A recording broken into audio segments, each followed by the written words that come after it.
예전에 그런 말이 있어요. 너무 다르면 오히려 통할 수도 있다. 그런데 세상에 두 사람이요. 지금 이런 상황이 되고 있으면 상극이 케미가 될 수 있을까? 그런 얘기가 나오고 있습니다. 김유진 아나운서. 네, 바로 국민의힘 이준석 대표와 윤석열 후보 이야기입니다. 대선까지 지금 100일도 채 남지 않은 상황에서 이준석 대표와 윤석열 후보 두 사람의 갈등이 해소가 되지 못한 채 끝없는 내홍에 빠져들고 있는 상황인데요. 이른바 패싱 논란 이후 이 대표는 그렇다면 여기까지입니다라는 SNS 글을 마지막으로 부산, 순천, 여수를 거쳐서 배를 타고 지금은 제주도에 가 있는 것으로 전해지고 있습니다. 아, 지금 제주도가 있어요? 예, 아니 무슨 노래 가사도 아니고 보세요. 야, 이거 한 판에 정리했어요. 저희 제작진이 서울 찍고 부산 찍고 여수, 순천, 순천 먼저 갔죠. 순천 가고 여수 가고 배 타고 제주 갔습니다. 안진용 기자님. 예, 일단 어제 오후 3시쯤에 전남 이 순천시 한 제과점에서 측근들과 함께 있는 모습이 포착이 됐는데요. 네. 이 자리에는 순천 지역 당협위원장인 천하람 변호사, 그리고 김철근 당대표 정무실장, 수행비서 등 7, 8명 정도가 함께하고 있었습니다. 이 순천 방문 이유에 대해서는 특별한 것이 없다. 잘 아는 지인을 찾아왔다고만 밝혔고요. 네. 당무 복귀 관련 질문이 빠질 수 없었겠죠. 이에 대해서는 할 말 없다면서 입장을 밝히지 않고 이후의 일정도 공개하지 않았습니다. 네. 하지만 이후 일정은 또다시 취재진에게 포착이 됐는데요. 일단 전남 여수에서 저녁 식사를 마쳤고요. 곧바로 이 여수 엑스포 여객선 터미널에서 배에 올렸습니다. 그래서 오늘 오전 제주도에 입도했습니다. 야, 순천에 뭐 또 제과점이 뭐 유명하다, 뭐 순천에서도 알아주는 그 유명한 데래요. 하여튼 지금 천하람 변호사는 여러분 아시는 것처럼 대구 출신입니다. 그런데 지금 저곳이 이정현 전 의원 이후에 저곳이 사실 국민의힘 입장에서는 무주공산인 거였어요. 그래서 천하람 변호사가 지금 순천 곡성 굴의 그 지역 당협위원장이에요. 거기에 이제 당협위원장 그리고 이준석 대표와는 1살 차이 나는 형 동생 사이입니다. 정치 인물도 거의 비슷하고요. 그래 되게 친합니다. 그래 천하람 당협위원장을 만나러 순천에 갔고 사실 어제 저희도 천하람 당협위원장 측에 저희 제작진이 계속 연락을 취했는데 받지를 않았어요. 통화가 안 됐습니다. 그래서 저희가 사실 어떤 내용을 말씀드리지 못했는데 어쨌든 저렇게 만나고 있던 상황이고 순천의 한 제과점에서 포착이 됐고 그때도 앞서 보셨죠, 사진. 뭔가 이 다른 이 당대표실 관계자들은 천하람 당협위원장 얘기를 하고 있는데 제과점 테이블에서 저 안쪽에 보세요. 이준석 대표는 그때도 어디선가 걸려온 전화를 계속 앉지를 못했대요. 주변 얘기를 들으면 계속 누군가와 통화를 하는 모습이 포착이 됐었고 이후에 여수로 넘어가서 오후 5시 10분쯤에 가는 그 유명한 뭐 요즘 웅천적 뜬다는 핫플레이스 웅천의 한 커피숍에서 발견됐다는 얘기가 들렸고 거기서 저녁 먹고 이제는 배 타고 제주도로 갔는데 제주도에서는요 양재민 변호사님 누구를 만난다 했다가 안 만난다 했다가 또 이렇게 뭐 그런 소동 끝에 또 만났다는 그런 사진도 나왔어요. 그렇습니다. 이준석 국민의힘 대표와 이제 제주의 4.3 희생자 유족회의 오임종 회장이 만난다라는 이야기가 있었습니다. 당초에는 오전 11시 10분 정도에 이 제주도의 이제 민금 모 카페에서 만나기로 했다라는 이야기가 알려졌었는데요. 오 회장이 먼저 장소에 도착해서도 이준석 대표를 만나기로 했다. 11시에 만날 예정이다라고 이야기를 했었는데 돌연 취소 연락을 받았다라는 이야기가 나왔습니다. 그러면서 다시 연락이 오면 만날 의향이 있다. 뭐 이런 이야기가 전해지기도 했었거든요. 그래서 주변에서는 이제 이 일정이 좀 취소가 됐나 보다라고 생각을 했는데 오후 2시 정도에 국민의힘 당 대표실에서 갑자기 이 대표와 이 오 회장의 면담 사진을 저렇게 공개를 한 겁니다. 대표실의 이야기는 이날 오전에 이 오 회장과 간담회를 가졌다라면서 간담회를 취소했다라는 보도는 사실이 아니고 이미 네. 사실은 간담회를 진행 중이었다라고 이야기를 했고요. 네. 장소 노출을 꺼린 관계자들이 사실관계를 좀 잘못 전달한 것으로 보인다라고 해명을 했고요. 그러면서도 이제 이준석 대표에 대해서 제주 일정을 비공개로 계속 진행할 예정이다라고 전했습니다. 사실 지금 이준석 대표의 행보를 바라보는 특히 국민의힘 지지자들은 갸우뚱 또는 아리송 또는 이건 뭐지? 복잡할 거예요. 지금 이 와중에 무슨 당대표가 전국 일주를 하는 것도 아니고 서울 찍고 앞서 보셨죠? 부산에 갔다가 순천, 여수, 배 타고 제주, 동해 번쩍 서해 번쩍. 그런데 언론들은 사흘째 잠행이라고 표현하지만 최진봉 교수님 예. 사실 잠행은 아니에요. 왜? 가는 곳마다 인증사실은 아니지만 뭔가 사진이 떠요. 잠행은 아닌 것 같아요 또. 자명이 아니죠. 자명을 하면 전화도 안 받고 연락도 안 되고 몰라야 되잖아요. 언론이 계속 추적해서 보도하고 있어요. 저는 이준석 대표가 이것도 어느 정도 계획하고 의도하고 있다고 봐요. 아하. 왜냐하면 언론이 계속 이준석 대표를 보도하면 제일 가슴이 타는 사람 누구겠어요? 누굴까요? 윤석열 후보죠. 아하. 왜냐하면 갈등이 자꾸 부각이 되잖아요. 지금 이준석 대표가 저런 행동을 하고 돌아다니면서 저런 모습을 보이면 당무는 거부하면서 그러면 윤석열 후보 측에서는 이거 어떻게 해야 되지? 이제 점점점 긴장이 될 수밖에 없어요. 처음에 한두 번은 무시할 수 있지만 네. 저게 계속 반복된다고 생각해 보세요. 네. 언론은 계속 갈등이다, 문제가 있다, 서로 뭔가 충돌했다 이런 얘기를 계속 할 수밖에 없는 거 네. 아니겠어요? 그리고 따라다니면서 이준석 대표 일거수일투족을 보도하려고 엄청나게 노력을 할 겁니다. 이게 부각되면 부각될수록 국민의힘에 분란이 일어났구나 이런 이미지가 생길 수밖에 없어요. 네. 그러면 이 대선 과정에서 윤석열 후보 측이나 캠프 측에서는 상당히 곤혹스러운 부분이에요. 그러니까 처음에 윤석열 후보 캠프 측에서는 당무 거부한 게 아니고 하고 있다 이렇게 계속 얘기를 했거든요. 네. 그런데 지금 윤석열 캠프 측의 얘기가 다르게 윤석 대표의 행동을 보면 그냥 본인의 행보를 하고 있는 것처럼 보여요. 그래서 뭔가 본인이 윤석열 캠프에 대해 서운함을 표현하는 방식인 것 같고 그 방식이 언론에 계속 추적되게 해서 결국은 이 부각되게 만들므로써 이슈화해서 아하. 본인의 입장이나 본인의 의견이 적절히 받아들이도록 만드는 환경을 만들려고 하는 것 같습니다. 그런데요. 여기서 뭔가 우리가 유추해 볼 수 있는 게 있어요. 최진봉 교수님. 예. 여수에도 분명 공항이 있어요. 그렇죠. 그런데 여수에서 비행기를 타고 제주로 간 게 아니라 조금은 여유롭게 느긋하게 배를 타고 제주 갔어요. 그렇다면 나 당분간 서울 안 가고 싶 이런 거예요. 그런 의미도 있다고 봐요. 그러니까 다시 말하면 당분간 안 간다는 조건은 뭐냐면 본인이 요구하는 그 요구사항이 받아들이지 않으면 안 가겠다는 거죠. 네. 그러니까 예를 들면 월요일 날이 지금 선대위 출범식이에요. 그날 이준석 대표가 오느냐 안 오느냐가 상당히 중요하거든요. 아하. 만약 선대위 출범하는 날 이준석 대표가 없다고 생각해 보세요. 그러면 언론들은 이제 갈등이다. 반쪽짜리 선대위 출범이다. 이렇게 얘기할 거예요. 또 아하. 그런 상황이 연출될 수 있고 그러면 네. 본인이 배를 타고 간다는 건 두 가지면 아까 말씀하신 난 시간적 여유가 있다. 또 하나는 깊이 고민하고 있다. 이런 아하. 부분도 있다고 봐요. 저는. 네. 배를 타고 밤에 간다. 네. 그러면 그 안에서 엄청나게 많이 생각하고 시간이 많이 있을 거 아니에요. 아하. 그런 이미지도 저는 함께 있다고 봐요. 한마디로 얘기하면 김무성 전 대표가 지난번에 네. 영도다리 앞에서 이렇게 고민하는 모습 사진 찍혔잖아요. 맞아요. 네. 그런 비슷한 어떤 연상도 함께 이루어질 수 있다고 네. 보기 때문에 이준석 대표 입장에서는 보도의 어떤 언론과 함께 본인의 행적들이 추적되게 만드는 것을 통해서 본인의 네. 의사를 전달하고 있다고 봅니다.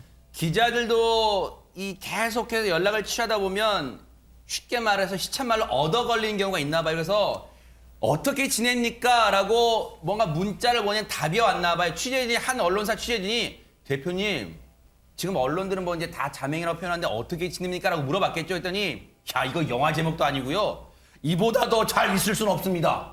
라고 답이 왔다는 거예요. 그렇다면 이 메시지만 놓고 보면 제가 지금 무슨 궁지에 몰린 것 같다고 다들 생각하시는데 저 잘 지냅니다. 다 사람 만날 사람 만나러도 다니고 다 잘합니다. 이렇게 지금 응대를 했다고 언론 보도가 나오고 있어요. 그런데 사실 순천의 제과점 관객 아무리 유명한 제과점이라지만 빵 사러 간 건 아닐 거 아니에요. 그렇다면 대체 무슨 생각을 가지고 있을까요? 거기서 이준석 대표를 만났다는 천하람 당협위원장 얘기 들어보시고 이어가 보도록 하겠습니다. 이준석 대표는 자기가 생각하고 있는 이 위기감이 해결되지 않는 한 서울로 빈손으로 쉽사리 올라갈 생각은 없어 보였습니다.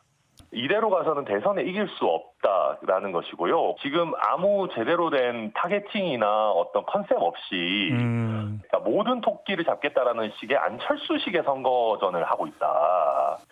두 번째 인선은 제일 큰 문제가 과연 현재 인선이 신속하고 정확한 선거 캠페인을 하기에 적절한가. 소위 말하는 파리떼나 하이에나 같은 분들이 후보의 눈과 귀를 가리고 있는 게 아닌가라는 부분에 대한 고민이 많았고요.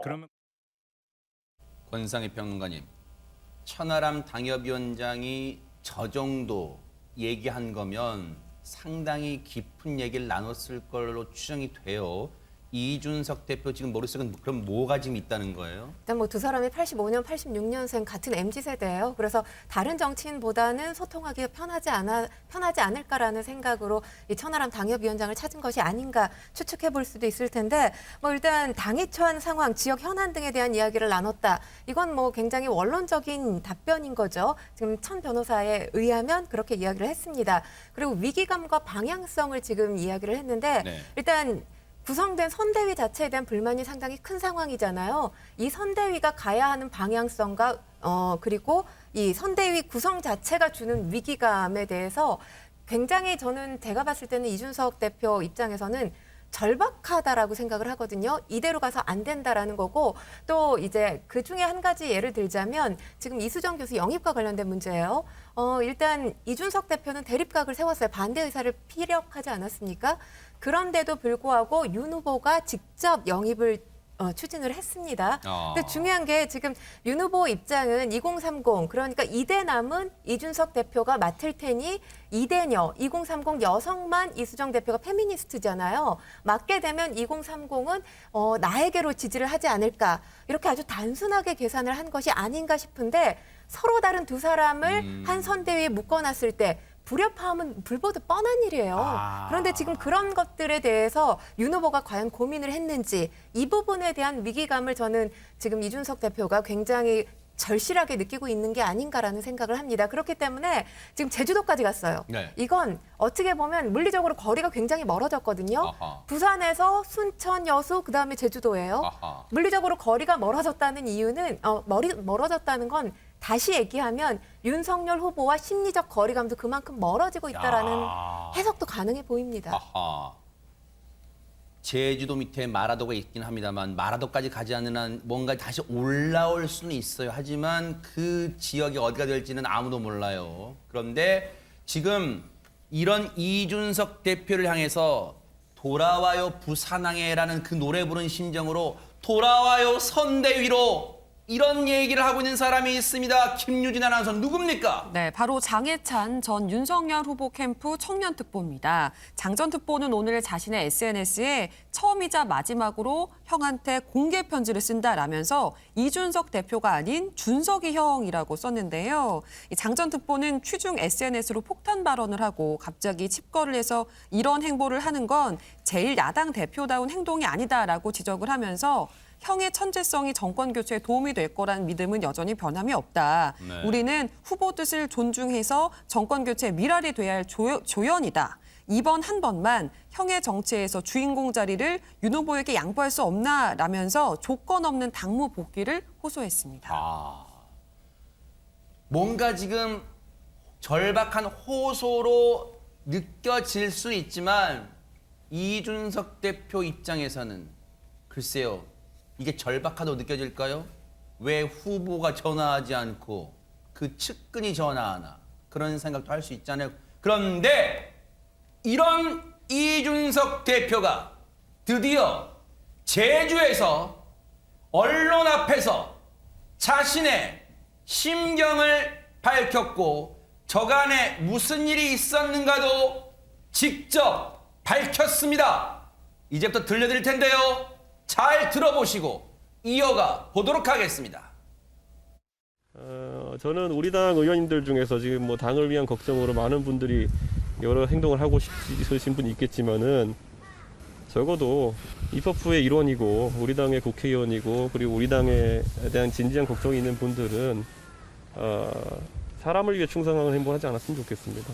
윤석열 후보가 어떤 조치를 좀 하면 서울로 복귀하실 계획 있으실까요? 저는 윤석열 후보에게 어떤 것을 요구한 적도 없고요. 저희가 윤석열 후보가 어떤 걸 상의한 적도 없기 때문에 저희 간의 이견은 존재하지 않습니다.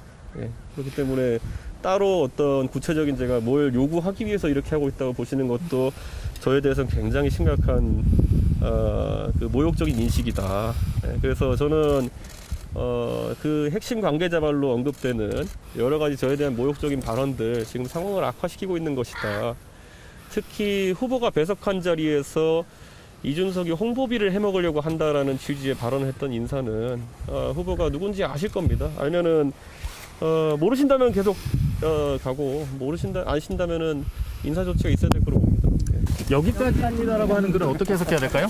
저는 제가 지난해 월요일에 제가 그 메시지를 내기 이전부터 그 전주부터 우리 당의 선대위는 총괄적으로 김병준 위원장께서 지휘하시는 것이다라고 꾸준히 밝혀왔고 선대위에서도 제가 발언 차례에서 제가 큰 발언을 하지 않았습니다. 그렇기 때문에 저는 선대위에서의 제가 어떤 지휘관으로서의 역할은 이제 그 정도로 제한되었다 이렇게 얘기하는 거고 뭐 그게 우발적인 메시지를 보시는 분들은 그렇게 평가절하하시면 됩니다. 언제까지 먹을 수 있을까요?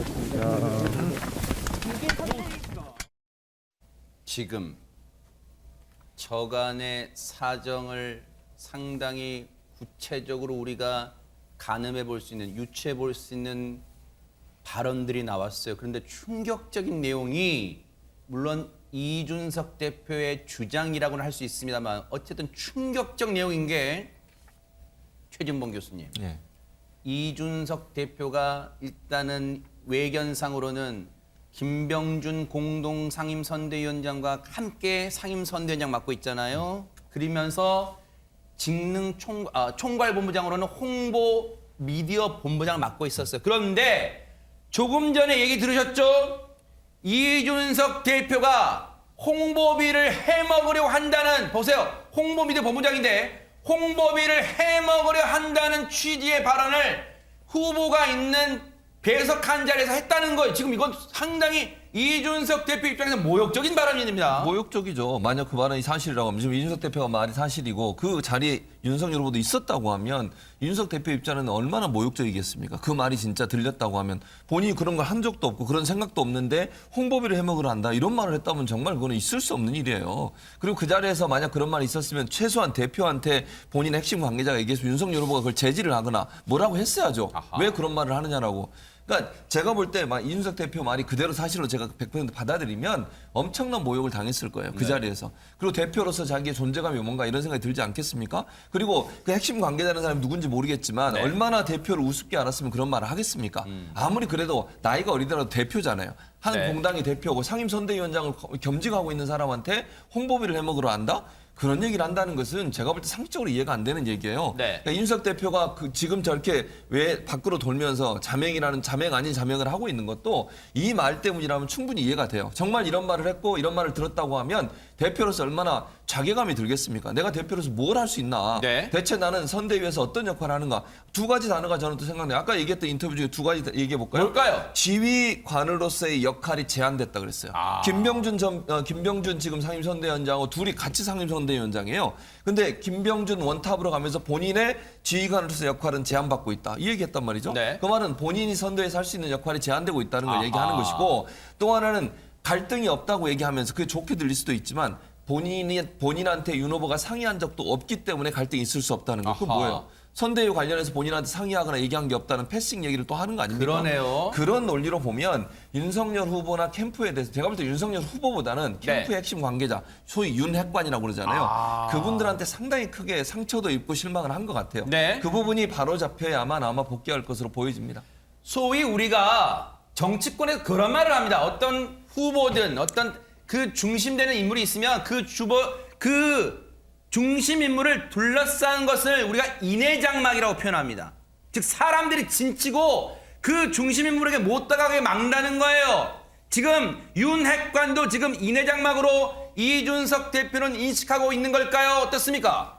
인해장막에 둘러싸여 있어 보입니다. 사실은. 왜냐하면 지금 이준석 대표의 주장이기 때문에 뭐 한쪽 얘기만 듣고 해석을 하긴 상당히 어렵긴 한데 언론을 상대로 해서 저렇게 발언을 했을 땐 거짓 주장을 하지는 않았을 뭔가 거라고 근거가 보여지거든요. 있겠죠? 네, 그렇습니다.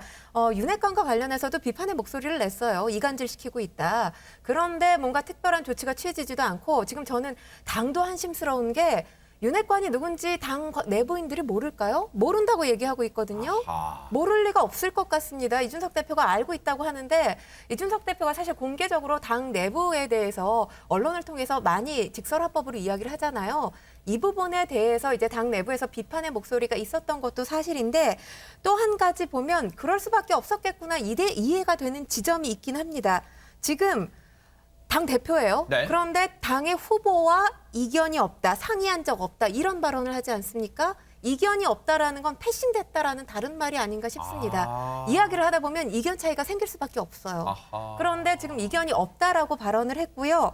그리고 일단 19일에 윤 후보가 다른 언론 매체하고 인터뷰를 가졌는데 그때 이제 그 언론 매체에서 물어봤던 질문이 2030 정책과 관련된 질문을 했거든요.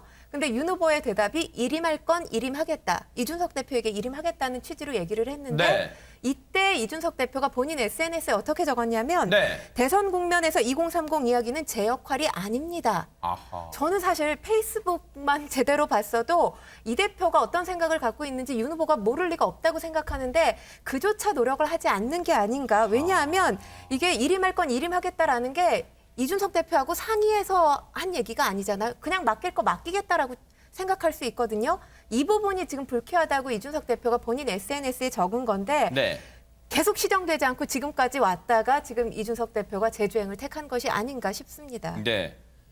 지금 여러 가지 얘기가 있어요. 지금 앞서 윤석열 후보는 리프레시 이런 얘기하면서 이준석 대표가 뭐 당무를 거부하고 있는 건 아니고 계속 뭐 당무 보고 받으면서 당무는 하고 있는 것으로 알고 있습니다 했잖아요. 근데 이것도 말이 달라요. 지금 이준석 대표는 당무 거부요?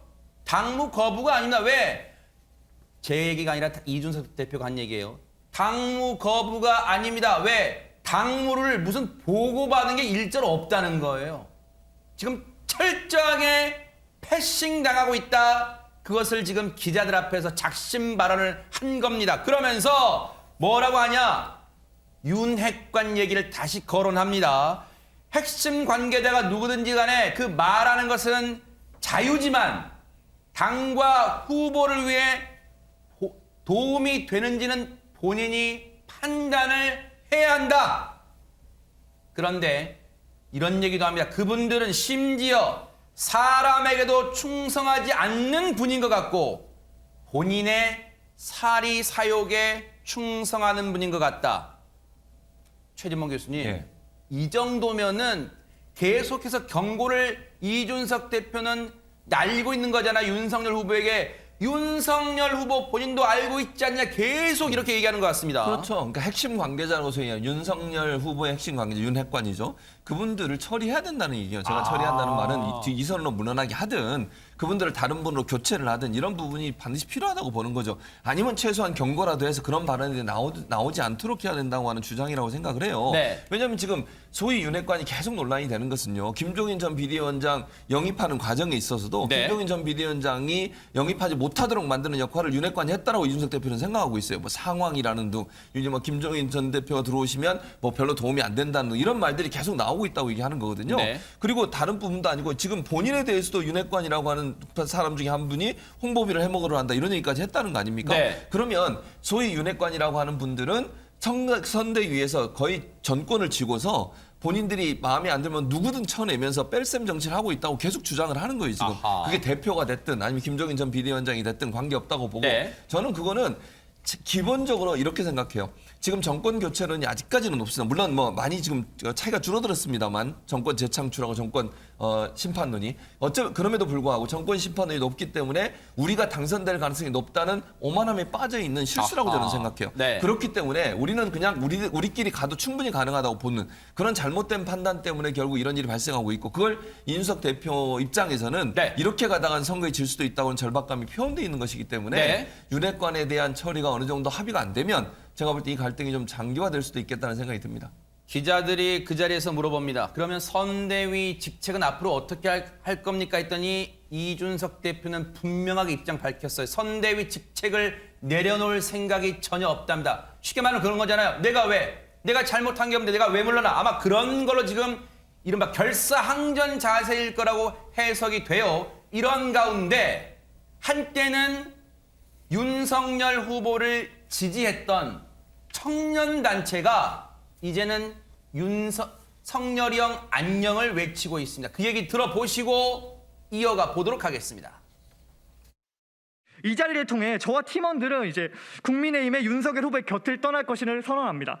윤석열 후보의 곁에는 저희의 목소리를 낼 기회조차 얻지 못한다는 사실을 통감했기 때문입니다. 윤석열 선대위는 이준석 당대표의 지위조차도 부정하며 패싱으로 이준석 대표가 스스로 당무를 거부하는 사태를 초래하였으니 사실 이 부분이요. 최재문 교수님. 네.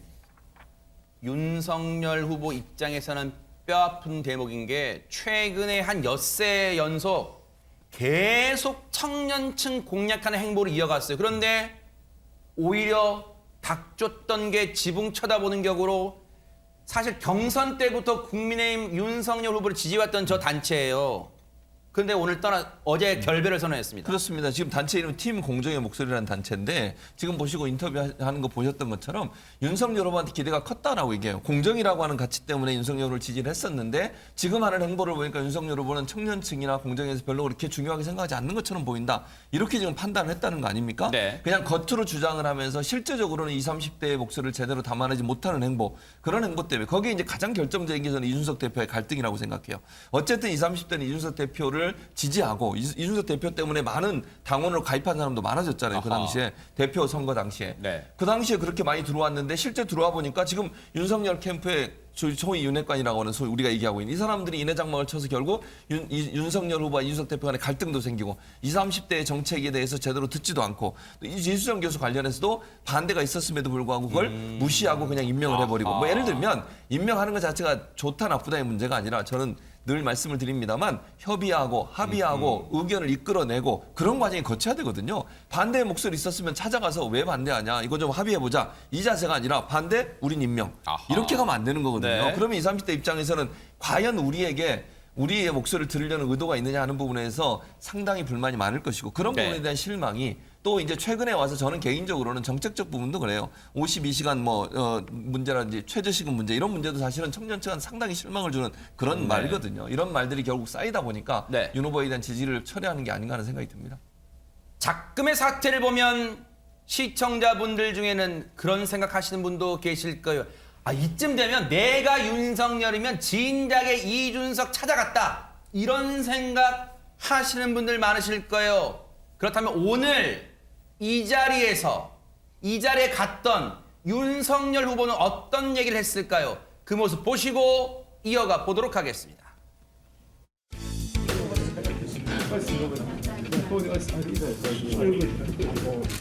이 한 시대를 아주 풍미하셨던 이런 어르신들 되니까 참 감회가 좀 남다른 것 같습니다. 많은 지도와 판단을 부탁드리겠습니다. 오늘 밤이라도 이준석 대표가 뭐 묻고 있다는 어디 경상도 바닷가 찾아가서 손잡고 같이 하자. 그래가지고 같이 서울로 끌고 올라오면 아마 내일부터 분위기가 달라질 겁니다.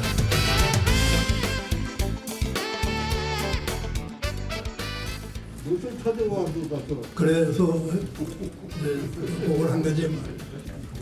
그렇게 하지 말라 이거야? 아니야.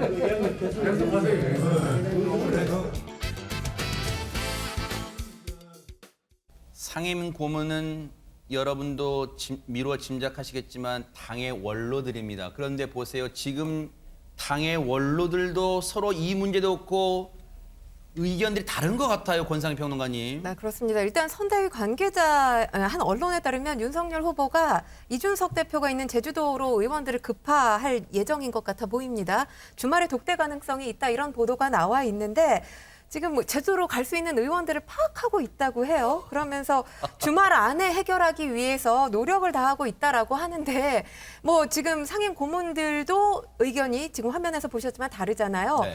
직접 윤 후보가 찾아가야 된다라는 의견과 또 말도 안 되는 소리다. 이런 의견으로 지금 나눠져 있단 말이에요. 네. 중요한 건 윤석열 후보가 물론 당의 원로들에게 지혜를 구하고 자문을 구하는 거 중요합니다.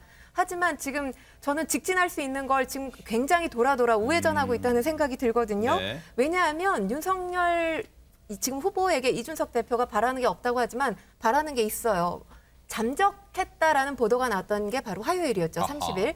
그런데 그때 권성동 사무총장이 지금 이준석 대표 노원구 이 사무실을 찾아가지 않았습니까? 30분 동안 기다리다 그냥 갔단 말이에요. 맞아요. 별 소득 없이. 네. 근데 그때 나왔던 반응이 뭐였냐면 이준석 대표 측에서 오늘 윤석열 후보에게 어떤 연락도 받은 적 없어. 이런 보도가 나왔거든요. 중요한 건 윤석열 후보 측의 누군가가 아니라 윤석열 후보가 직접 나서주길 바라는 메시지예요, 이건. 근데 네. 지금 제주도로 갈 수 있는 의원들을 파악하고 있다는 것 자체가 왜 이렇게 시간 끌기 하는지 모르겠고요. 그리고 어차피 누군가한테 자문을 구해도 의견은 나뉠 수밖에 없습니다. 네. 이런 상태에서 후보의 결단이 가장 중요하고요. 선거에서 당 대표와 후보가 결합하지 않으면 그 선거 보나마나 하지 않겠습니까? 아하. 상황이 이 지경까지 치달았는데 윤석열 후보는 그렇다면 전화는 해봤을까요? 이준석 대표한테 관련 얘기 들어보시고 이어가 보도록 하겠습니다. 이제 뭐 어느 정도 본인도 좀 리프레시를 했으면은 저도 막 무리하게 막 거의 막 압박하듯이 이렇게 할 생각은 사실 없었어요. 제가 우리 경선 함께 했던 분들에 대해서도 빠른 시일 내에 그 원팀을 구성해야 된다라고 했지만 본인들이 좀 마음의 정리를 할 때까지 저도 좀 뭐 전화도 물론 드리고 했습니다만은 좀 마음에 좀 정리를 하고 이렇게 좀 순리대로 풀어가기 위해서 많이 기다렸고. 지금 보세요. 직접 전화도 드렸습니다만 이런 얘기를 하고 있잖아요. 근데 앞서 이준석 대표와의 얘기와는 180도 다르잖아요. 전화를 받았으면 전화를 받았다고 했겠죠.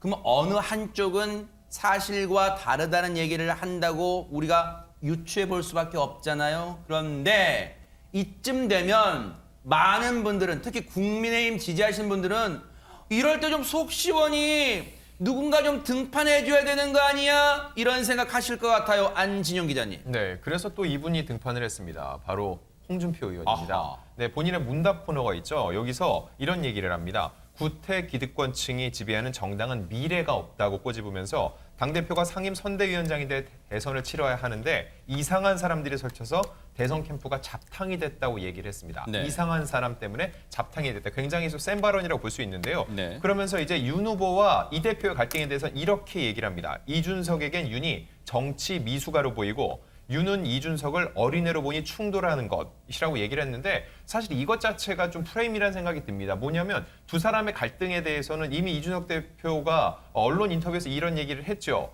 모욕적인 언행을 들었다. 인사조치가 필요하다라고 얘기를 했는데 지금 얘기는 그냥 어린애로 서로 바라보기 때문에 불거진 일이다라고 하면서 사실상 이준석 대표는 2030의 인기, 지지를 받고 있는 상황 속에서 두 사람이 이렇게 싸우면은 결국은 윤 후보가 어린 이준석을 인정하지 않는다라고 프레임을 짜는 게 아닌가라는 우려가 들기도 합니다. 네.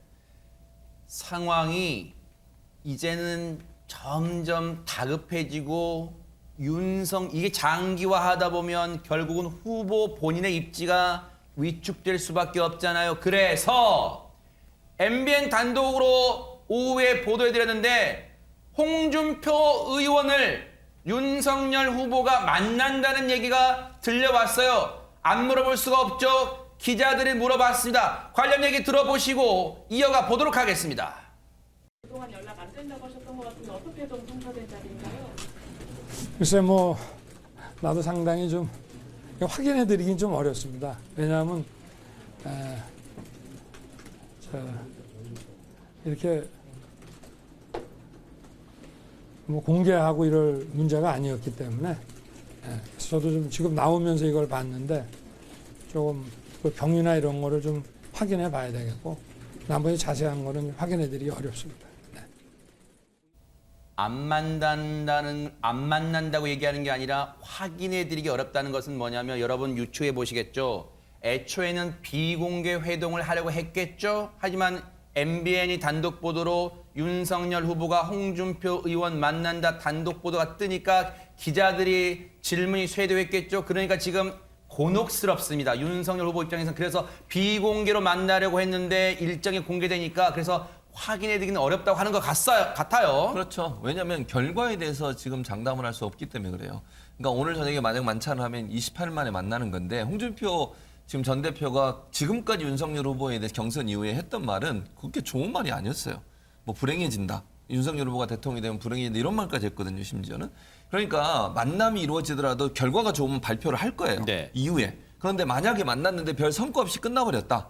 그러면은 이건 발표하는 게 더 이상해져요. 만났는데 홍준표 후보가 뭐 홍준표 전 대표가 도와주지 않겠다고 했다거나 아니면 뭐 네. 별로 도움이 안 됐다고 하면 그게 도움이 안 되거든요, 본인한테. 그래서 아마 비공개를 하려고 했을 가능성이 높은데 이제 MBN에서 이걸 단독 보도를 하니까 이제 밝혀진 게 되는 거잖아요, 결국. 그래서 이제 결과가 어떻든 언론들은 이제 촉각을 곤두세우고 만남하는 장소까지 쫓아갈 거예요, 이제. 그럴 가능성이 높지 않겠어요? 그렇게 되면 이제 어쨌든 공개가 되는 겁니다. 결과가 어떤 결과가 나올지는 그게 좋은 결과가 나오면 윤석열 후보한테 도움이 되지만 만약에 홍준표 후보가 거기에 대해서 뭐 안 좋은 얘기를 한다거나 도움을 별로 안 주겠다고 한다거나 뭐 참석 안 하겠다고 한다거나 예를 들면 지금 만나가지고 요청하는 것은 선대위 출범식 함께 참석해서 함께 축하해달라 이런 얘기 할 거예요 아마 동참해달라고. 근데 막 홍 전 대표가 그걸 거부한다거나 참석하지 않겠다고 한다거나 나는 그냥 뒤에서 도와주겠다고 한다거나 이러면 이게 더 안 좋아지거든 모양새가. 머쓱해질 수 그렇죠. 있어요, 네. 그런 상황 때문에 아마 비공개로 하고 결과가 나오면 밝히려고 했다가 네. 언론에 미리 공개되는 바람에 좀 곤혹스러워하는 게 아닌가 이런 생각이 듭니다.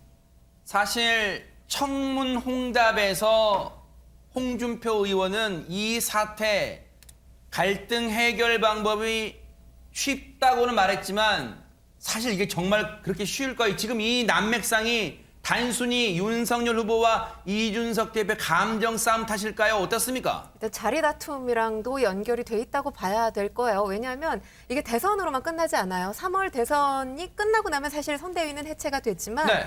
중요한 건 이때 영향력을 발휘했던 사람들 6월에 지방선거 있지 않습니까? 아, 그러네요. 여기에 공천권이 걸려 있어요. 그런데 사실 지금 뭐 이렇게 확언할 수는 없지만 일단 자리 다툼 논란이 계속 불거지고 있죠. 지금 1차 이 선대위 구성된 이 구성 조직뿐만 아니라 자기 사람 심기가 있잖아요. 정치권에는. 그것까지 본다면 공천권에 있어서 분명히 이때도 불협화음이 생길 것도 예상이 되는 문제고요. 네. 또 이준석 대표 같은 경우는 정치 개혁 세력이에요. 네. 그래서 지방선거에서 이제 광역자치단체장 후보 전원 경선 그리고 공직 후보자 자격 시험 이런 걸 통해서 지금 당의 체질을 완전히 바꾸겠다 이런 지금 플랜을 세우고 있잖아요. 그런데 이 개혁 세력과 뭐 구태 정치 세력이라고 표현하면 조금 어폐가 있겠지만 네. 이 구태 정치 세력이라고 해야 되겠어요. 일단 변화를 원치 않는 세력들이 분명히 존재합니다. 그렇게 되면 당연히 여기서도 다툼이 생길 가능성이 있기 때문에 홍준표 의원이 지금 쉽다고 얘기한 건 일단은 윤석열 후보가 찾아가게 되면 이 해결의 실마리는 보일 수 있다라는 네. 측면에서 쉽다라는 거지 전체적으로 봤을 땐 난맥상은 계속 이어지지 않을까 싶습니다. 그러겠군요. 네. 자, 이런 가운데 김종인 전 비대위원장은요. 어제 여당 의원 행사에 참석해서 깜짝 놀라게 했어요. 어제 어떤 얘기들이 나왔는지 들어보시고 이어가 보도록 하겠습니다. 근데 제가 한 말씀 드리면 안 가셨으면 좋겠습니다. 네. 파리떼 속성이라고 하는 게 한번 손을 이렇게 휙 저으면 흩어지긴 하는데 다시 모이지 않습니까? 그게 어떻게 보면 현실이고 또 정치의 속성이기도 하고 그러니까 대한민국의 변화에 대해서 어디 계시든지 정확한 말씀해 주실 수 있는 그런 힘이 있으시니까. 위원장님 대선에서 국민의힘 대신 민주당을 도울 생각이 있으신가요? 쓸데없는 소리 하지 말고 난 가요. 양진미 변호사님, 박용진 의원은 그냥 대놓고 국민의힘 선대위 가지 마세요 이렇게 요청하고 있네요 지금. 그렇죠. 사실 김종인 전 위원장 같은 경우에는 이렇게 윤석열 후보와 또 이준석 대표 간의 갈등을 빚고 있는 이런 상황에서 이제 민주당 행사에 참여를 했기 때문에 굉장히 좀 주목을 받았는데요. 이 두 사람도 아시다시피 민주당 비대위원장 시절에 박용진 의원 비서실장을 맡아서 이제 인연을 맺은 바가 있죠. 그랬어요? 네, 박용진 의원이 이제 김종인 전 위원장이 윤석열 후보 주변 인사들을 비유했던 파리떼를 이제 다시 언급을 하면서 네. 김 전 위원장의 이 윤석열 선대위 합류를 만류했다라고 전해지고 있습니다. 아하. 김종인 전 위원장이 민주당 합류 막 기자들이 물어보잖아. 그럼 민주당 쪽으로 혹시 가실 수도 있어요? 쓸데없는 소리 하지 말아요. 뭐 이렇게 했어요 지금. 김종인 전 위원장이 진짜 본심은 어떨까요? 제가 볼 땐 이 김종인 전 비대위원장은 저런 행보 자체가 사실은요. 지금 상황에서 민주당 의원인 박용진 의원이 아무리 비서실장을 했지만 그 행사에 갔다. 그 자체가 주는 메시지가 있는 겁니다. 그러니까 윤석열 후보 측이나 아니면 국민의힘에 메시지를 던지고 싶은 거예요. 아하. 그러니까 이렇게 자꾸 예를 들면 지금 이제 어쨌든 지금 현재까지는 본인이 들어갈 있는 상황은 아니에요. 제가 뭐 예전에도 말씀드렸지만 지지율이 막 많이 떨어져 가지고 정말 위급한 상황이 되면 다시 러브콜을 던지고 도움을 요청할 겁니다만 그 전까지는 김종인 전 비대위원장이 들어갈 수 있는 상황은 아니라고 봅니다. 그럼에도 불구하고 나의 존재감, 내가 민주당이든 국민의힘이든 원하면 갈 수 있는 상황이야라고 하는 부분을 던지는 것은 본인의 존재감을 부각시키고 국민의힘에게 긴장감을 주는 요소로 작용할 수 있다는 점에서 윤석열 후보 측에도 메시지를 던지는 행보라고 보여집니다. 아니 그렇다면 이재명 후보 본인은 김종인 전 위원장 영입이 막 이게 커지고 있잖아요. 가능성 어떻게 생각하고 있을까요? 직접 오늘 얘기 들어보시고 이어가 보도록 하겠습니다. 김종인 전 국민의힘 비대위원장과는 관계가 어떠십니까? 개인적으로는 존경하고 또 잘 모시고 싶은 분이십니다. 혹시 도움이나 어떤 역할을 요청하실 의향이 있으십니까? 가능하면 어떤 분도 제한 두지 않고 함께하고 싶습니다. 그러나 다만 우리 김종인 전 대표께서는 이미 국민의힘에 상당 정도 이미 깊이 관여하셨고 지금도 여전히 아마 완전히 결별하지는 않으신 걸로 보여지기 때문에 저희가 이런 상태에서 뭔가 요청을 드리는 것은 예의에 좀 어긋나는 것 같습니다. 자, 저런 입장을 얘기했어요. 그렇다면 국민의힘 입장에서도 사실 몸이 달아요. 왜냐하면 이러다가는 민주당 쪽으로 갈 가능성도 있겠다 할 수 있잖아요. 그래서 이런 얘기도 나오고 있습니다. 듣고 이어가 보도록 하겠습니다. 총괄선대본부장 자리는 아예 없애기로 했다. 지금 여전히 그 공간도 있고요. 6층. 지금 공간이 그대로 있습니다. 자, 일단 문을 열어놓은 채 버스가 떠나긴 했는데 버스가 속도 내기 시작하면 그 문 닫아야 되거든요. 저 뭐 그것도 있습니다. 오픈카도 있습니다. 문을 열고도 달릴 수도 있다. 왜 굳이 말하자면 그 안 닫으면 못 가는 그런 첨한 생각을 하느냐. 이게 선대위 사무실에 가장 좋은 또 가장 큰 공간을 지금 김종인 위원장님을 위해서 마련해놓고 있는 상황이거든요. 그래서 하시라도 오면 정말 쌍수를 들어서 환영할 마음의 준비 자세는 갖추고 있는데 저희들이 밖에서 봐도 이제 조금 그게 상황이 좀 이렇게 쉽게 안 풀릴 것 같다라는 그런 느낌들은 들고 있어요, 보면. 김유진 아나운서 얘기 들어보면 김종인 전 위원장을 모실 만반의 준비는 다 돼 있다 이런 얘기예요 지금? 맞습니다. 김경진 전 의원은 이렇게 얘기를 했죠. 선대위 사무실에서 가장 좋은, 가장 큰 공간을 김종인 위원장님 모시기 위해서 마련해 놓고 있다. 이렇게 여전히 러브콜을 보내는 모습을 보였고요. 앞서 들으셨던 김병준 상임선대위원장은 김종인 위원장을 안 모시겠다. 이거 아니다. 늘 모시고 싶어 한다. 오픈카 얘기를 했습니다. 그러면서 문을 열고도 달릴 수 있어라는 이야기를 하면서 여전히 여지를 남겨두는 듯한 모습이었습니다. 정치가 역시 말의 성찬인데 여러 가지 비유들이 나오고 있어요. 그런데 사실 김종인 전 위원장의 속내를 잘 아는 사람은 누굴까요? 본인일 거예요. 그런데 오늘 정말 우연 같은 일이 벌어졌다고 합니다. 영상 만나보시고 이어가 보도록 하겠습니다. 다른 약속 읽어봤어요? 오늘 마침 윤 후보가 여기 있어가지고 개인 약속 때문에 오신 거예요? 친구 만나러 온 사람을 갖다가 김종인 위원장님이 여기 계시거든요. 어떻게 하시나요? 아니 뭐 손님하고 계신 거 아니에요? 잠깐 인사라도 하고 가시는 건 어떠신지? 아니 방향 안 되시면 잠깐.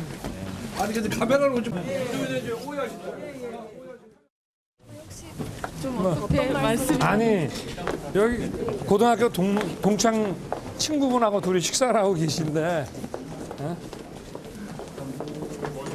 얘기는 따로 나누신 건 없는 거죠? 인사만 하고 그렇죠. 상황을 보니까 최전문 교수님 오비일 합격으로 같은 장소에 나오니까 기자들이 그냥 난리가 나서 이거 전격 회동하는 거 아니냐 두 사람 이런 생각했던 것 같습니다. 그런 것 같아요. 근데 실제적으로 보니까 아마 서로 모르셨던 것 같아요. 일부러 약속하고 간 것 같지는 않고 영등포에 있는 한 식당인데 아마 유명하니까 그렇죠. 다 저 배경만 봐도 어딘지 알겠어요. 그러니까요. 네. 그래서 아마 이제 당 상임 고문단 오찬이 있었고 그다음에 이제 김종인 전 비대위원장은 친구분들 만나러 가시는 건데 그래도 어쨌든 윤석열 후보 입장에서 인사하러 가서 잠깐 만났는데 저 만남 가지고 뭐 문제가 해결될 수 있는 문제는 아니라고 저는 보고요. 네. 그러니까 중요한 건 아까 이제 김윤희 아나운서가 설명했잖아요. 가장 큰 방, 좋은 시설 그걸로 해서 올 수 있는 환경이 아니에요. 지금 그걸 요구하는 게 아니잖아요. 그게 중요한 게 아니다는 얘기잖아요. 그렇죠. 네. 그런 말로 해가지고 김종인 전 비대위원장을 모시고 싶은 마음으로 언제든지 오시면 쌍수를 들어하냐. 올 수 있는 환경을 만들어줘야 되는 거잖아요. 김종인 전 비대위원장이 가시지 않는 것은 환경이 올 수 있는 환경이 아니라는 거예요. 방의 크기가 아니라 옆에 있는 인사들을 누구로 할 거냐의 문제에도 관심이 있는 건데 네. 다른 부분을 강조해서 오시라고 하는 것은 그건 또 결례가 아닌가 이런 생각은 듭니다. 아하. 자, 이런 가운데 대선이 오늘로써 딱 97일 앞으로 다가왔어요.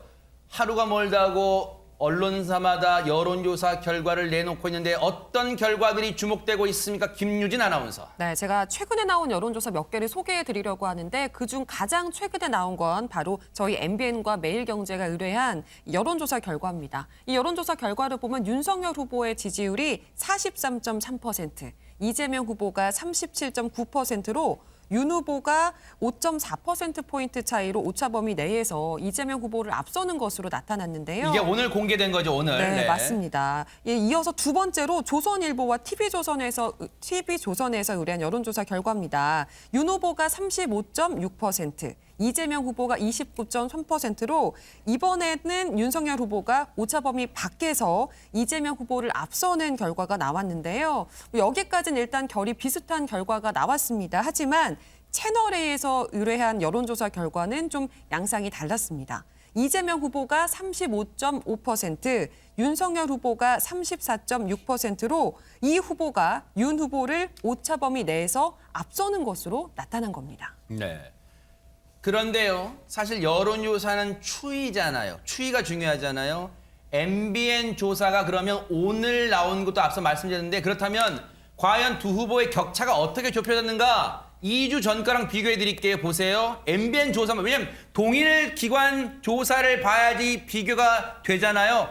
막 여기저기 언론사 하는 게 아니라요. 보세요. MBN, 매일경제, RN서치에 의뢰해서 조사한 거 볼게요. 2주 전과.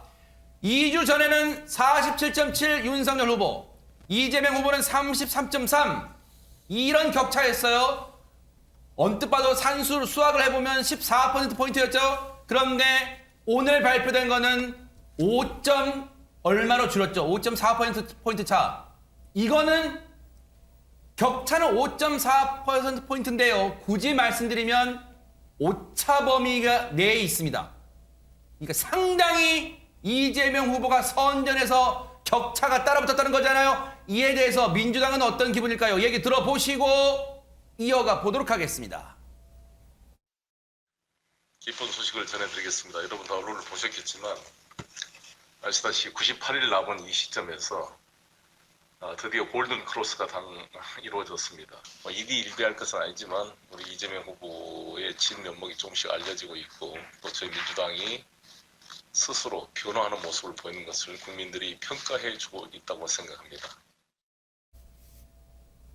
기분은 숨길 수가 없는 거예요. 송영길 대표가 만면에 그냥 희색이 돌았잖아요. 화색이 돌고. 그런데 앞서 채널A 조사 있잖아요. 그 조사를 두고 최재명 교수님 오늘 일부 언론에서는 사실 여론조사는 앞서 제가 오차 범위를 말씀드렸지만 오차 범위 내에 있으면 그 범위 내에 있으면 플러스 마이너스 뭐 3.1%포인트만 6% 최대 차이 나잖아요. 그 안에 있으면 사실 누가 앞섰다고 말할 수는 없어요. 그런데 오늘 일부 언론에서는 채널A 조사를 두고 역전했다, 처음으로 역전했다 이런 표현이 나왔어요. 그러니까요. 원래는 그렇게 쓰면 안 돼요. 그러니까 이건 차이가 없는 거예요, 사실은. 그러니까 박빙이다 이렇게. 근데 어떤 의미를 담아서 역전이 있었을까요? 왜냐면 사실은 이제 계속 윤석열 후보가 앞서고 있었잖아요. 그 추세가 근데 아까 말씀하신 것처럼 MBN 조사도 마찬가지로 추세가 점점 이재명 후보는 상승이고 윤석열 후보는 하락이에요. 그 추세 가다가 결국 둘 차이가 바뀐 거잖아요. 결국 물론 오차범위니까 제가 말씀드린 것처럼 1, 2를 얘기하는 게 의미가 없지만 그럼에도 불구하고 뭐 아주 근소한 차이라도 숫자적으로 보면 앞섰다고 하는 것은 이건 상당히 의미가 있는 거죠. 그건 이제 골든 크로스라고 보통 얘기하는 건데 제가 볼 때는 지금 상황에서는 박빙이라고 볼 수 있는데 제가 볼 때는 근데 중요한 건 추세 자체예요. 추세는 윤석열 후보가 거의 모든 여론조사에서 하락이고 이재명 후보는 상승 국면이에요. 그럼 이 국면이 계속된다고 가정을 해보세요. 그러면 격차는 더 벌어지는 거 아니에요. 그런 상황이라고 하면 윤석열 후보 측에서는 상당히 긴장을 해야 된다.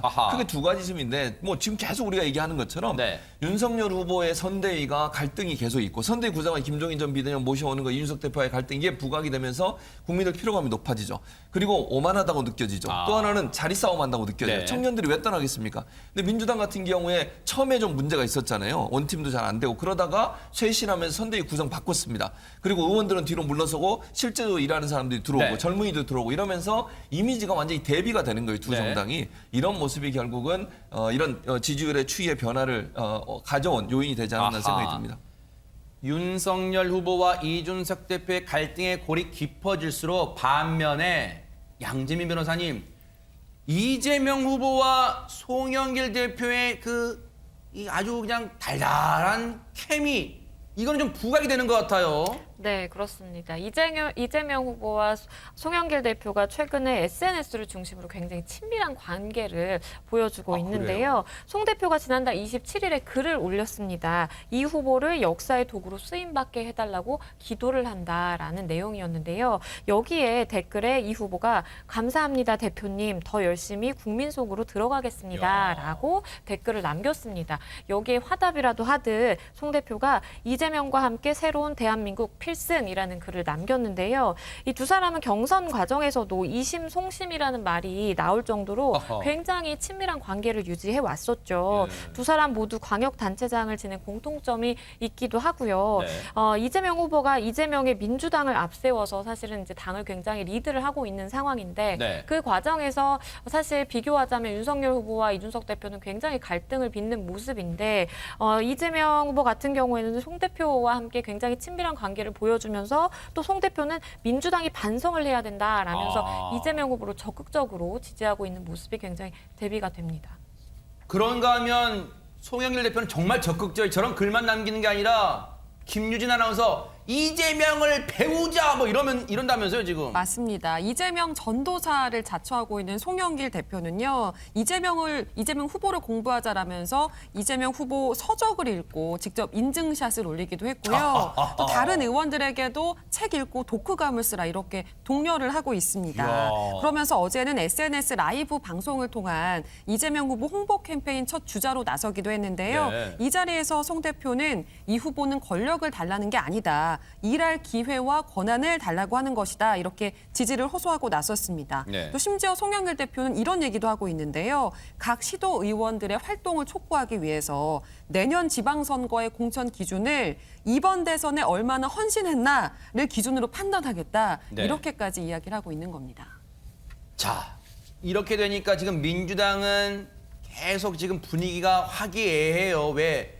이재명 후보의 지지율도 많이 올라가지고 조만간 지지율이 역전되는 크로스되는 골든 크로스도 얼마 남지 않은 듯한 그런 분위기고 하니까요. 그런데 이재명 후보 입장에서는 지지율이 많이 따라붙었다는 좋은 소식만 들려왔으면 좋을 텐데 지금 고민거리가 하나 생겼습니다. 엊그제 영입 1호인, 인재 영입 1호인 조동현 교수. 근데 그 조 교수 관련해서 뭔가 지금 사생활 논란이 일고 있는데 먼저 당에서는요. 그건 사실이 아니라고 먼저 반박했었습니다. 그 얘기부터 들어보시고 얘기를 차근차근 풀어가 보도록 하겠습니다. 결국에는 이제 그 이재명 후보의 선택과 결단 좋았던 것 같습니다. 조동현 교수는 스토리텔링이 완벽하지 않습니까? 그래서 앞으로도 제2, 제3의 조동현을 기대를 합니다. 알겠습니다. 그런데 그 의혹을 제기했습니다. 내용 혹시 보셨는지요? 네, 사실이 아닌 걸로 확인을 했고요. 뭐 거기에 대해서는 이 문제를 제기한 본인이 책임을 져야 될 겁니다. 그럼 이거 가짜 뉴스입니까, 이것도? 네, 사실이 아닌 걸로 확인을 했습니다. 가짜 뉴스, 사실이 아니다. 법적 대응하겠다.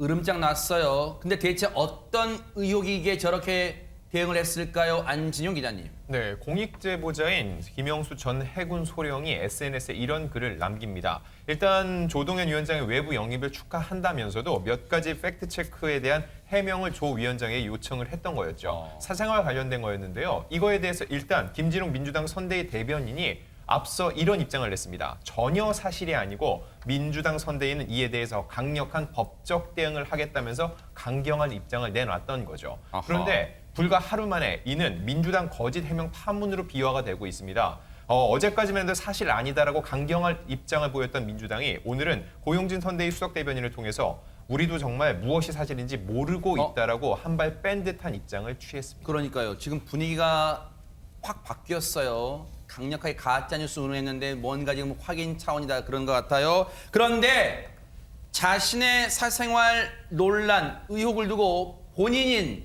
조동현 공동상임선대위원장이 드디어 입을 열었습니다. 얘기 들어보시고 이어가 보도록 하겠습니다. 제 개인적인 사생활로 인해서 많은 분들께서 불편함을 분명히 느끼셨을 것이고 뭐 분노도 느끼셨을 텐데 그런 부분에서 너무나 송구스럽고 죄송하다는 말씀을 좀 먼저 드리고 싶고요. 그 이후에 숨소리도 내지 않고 실은 살아왔습니다. 뭐 어떤 얘기가 들려와도 죽을 만큼 버텼고 죽을 만큼 일을 했고 죽을 만큼 공부를 한 것 같습니다. 이게 지금 말씀드리는 것이 실은 뭐 자리에 연연해서나 아니면 뭐 이해를 구하고자 말씀을 드리는 것은 아닙니다. 다만 저 같은 사람은 10년이 지난 이후에 또는 뭐 20, 30년이 지난 이후에 아이들에게 조금 더 당당하게 일하는 엄마의 모습을 다시금 보여줄 수 있는 기회를 허락받지 못하는 것인지 저 같은 사람은 그 시간을 보내고도 꿈이라고 하는 어떤 도전을 할 수 있는 기회조차도 허락을 받지 못하는 것인지를 좀 묻고 싶었습니다. 들으신 것처럼 중간에 약간 울먹울먹한 대목도 있었어요. 근데 전체적인 이 맥락을 보면 자신을 둘러싼 의혹, 논란에 대해서 사실상 인정을 한 건가요? 김유진 아나운서? 그런 것으로 해석이 됩니다. 일단 조동현 위원장은 처음부터 좀 기울어진 결혼 생활을 시작을 했고 그 결혼 생활이 깨진 지 약 10년 정도가 됐다라고 입을 열었습니다. 그런데 지켜야 하는 아이들이 있었고 또 어머니를 보살펴야 했기 때문에 어떤 얘기가 들려와도 이 죽을 만큼 버텼다 이런 얘기를 했는데요. 그러면서 자리에 연연하는 건 아니지만 나 같은 사람은 도전할 기회조차 허락받지 못하는 것인지 묻고 싶다. 이렇게 이번 사태에 대해서 심경을 전했습니다. 인재 영입 인사 1호인 조동현 공동상임선대위원장이 들으신 것처럼 자신의 사생활 의혹을 사실상 인정한 가운데 그렇다면 이재명 후보는 어떤 입장일까요? 얘기 들어보시고 이어가 보도록 하겠습니다. 1호로 영입하신 조동현 교수에 대한 사생활 논란이 좀 재차 불거지고 있는 상황이거든요. 모든 정치 행위는 국민에 대해서 책임지는 것입니다. 우리 국민들의 판단을 좀 지켜보도록 하겠습니다. 사실 양재민 변호사님, 이재명 후보 입장에서는 임명장 잉크가 채 마르기도 전에 지금 논란이 불거져 나와서 곤혹스러울 텐데 앞으로 이제 어떻게 될지가 좀 귀추가 주목됩니다. 그렇죠. 아무래도 조동현 위원장의 거취에 대해서 많은 사람들이 이제 주목을 하고 있는 상황인데요. 허은하 수석 대변인은 오늘 입장을 밝혔습니다. 사과할 거면 깔끔하게 사과만 하면 되지 눈물 전략을 들고 나온다라면서 워킹맘 망신을 혼자 다 시킨다라고 굉장히 좀 강도 높은 비판을 했고요. 조 위원장은 당초 선대위 영입 인사 및 본부장단 임명 발표 행사에 참석할 예정이었습니다. 그렇지만 이제 이 참석이 결국에는 불발이 됐고요. 백혜련 선대위의 총괄 단장 같은 경우에도 일단은 좀 객관적인 팩트 체크가 필요한 것 같다라면서 국민의 정서를 그런데 좀 고려할 수밖에 없겠다라는 입장을 발표했습니다. 톤이 최재명 교수님 한 30초 드릴게요. 네. 지금 당 관계자들 얘기가 톤이 어제 오늘 많이 바뀌었어요. 이거 앞으로 어떻게 될까요? 그러니까 제가 볼 때는 여론이 중요해요. 여론을 추이를 볼 겁니다. 그 여론이 정말 용납할 수 없다고 보면 어쨌든 정치의 영역으로 들어왔잖아요. 윤리적으로는 어쨌든 비난을 받을 수 있는 부분이니까 정치의 영역에서 이 부분을 판단할 건데 대선 과정에서 어떤 영향을 미칠지를 면밀히 살필 거고 여론이 이 부분에 대해서 어떤 판단을 하느냐에 따라서 판단이 달라질 걸로 보여집니다. 네. 자, 앞으로 이 문제 향방이 어떻게 흘러갈지 지켜보도록 하겠습니다.